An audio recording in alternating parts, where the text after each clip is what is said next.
Okay, so the first thing we're going to take off is the air filter. Now this just pops off. There is a sponge in here, which we have cleaned earlier. We just cleaned it in sudsy water. I'll put oil on it before we get it back in.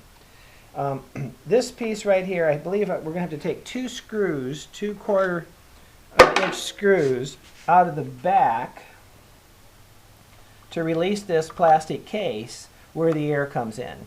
There are 4 things basically that an engine needs in order to work. One of it is air. So we're looking at the air coming in through the carburetor, mixing with gas, going into the combustion chamber, and firing.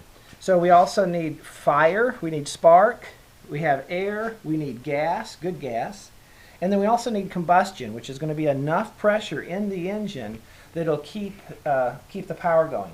So those 4 things, air, gas, spark, and combustion. So we're just kind of breaking this down. We're going to clean the carburetor because we're assuming that the carburetor is going to be gummed up since it's a trash-picked lawnmower. Okay, so here I'm pulling off the air filter. There's a little gasket that sits right in here, 2 of these 1/4 inch screws.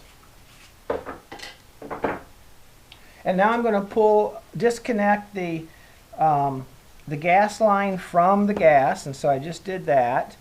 Now the gas can just kind of wiggles up. It's just kind of jammed down into a couple slots with these rubber pads. So I cleaned out that earlier. There's no gas in it at this point. Now this housing, this metal housing that contains with a pull cord wind, has 5 screws. So Rick, go ahead and pull those 2 off. Those are both probably 8 millimeters. I'll pull the back 2 off. These are 10s.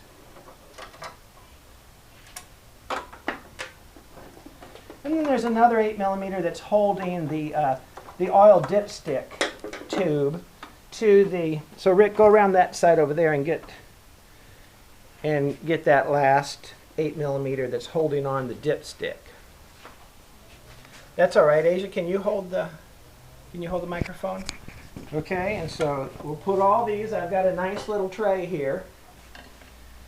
In this tray, I've just got it numbered so that I took the first pieces off here, the second set of bolts there, and if you have a bad memory like mine, this just helps me be able to put it back together. Right in there, Rick. Okay, so that's the 5 bolts that are holding this housing on. That will then just slide up. It's all built together. I mean, at least it is for our purposes. And we'll set that to the side. Now this is where we check the oil, and it just pops up. There's also a gasket at the bottom of this. And so oh, it's on there. So that gasket needs to be good as well. So I'm going to put this to the side just to get out of the way. Okay, we cleaned it up a little bit earlier. And now we're going to take, we're going for the carburetor. So again, 2 8 millimeter bolts there. Rick, do you have the 8 millimeter? Okay, so I'm just going to take these 2 bolts, these 2 little bolts off that holds the throttle cable. There's a little plate here that kind of stabilizes pieces. Now it's just held on with 2 bolts. And I don't know, in this particular case, we've already taken this off in preparation, but it's going to have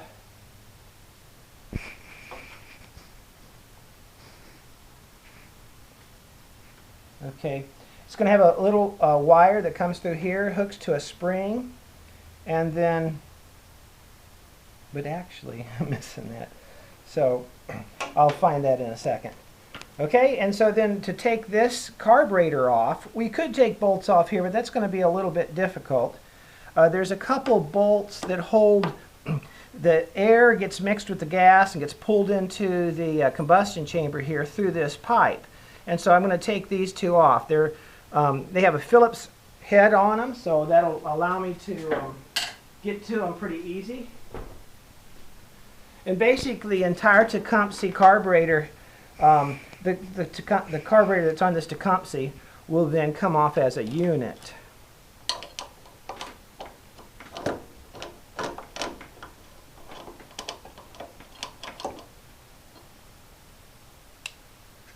Okay? And so here's the carburetor, and that'll be the end of this step. The next step, we'll actually rebuild the carburetor, clean it up.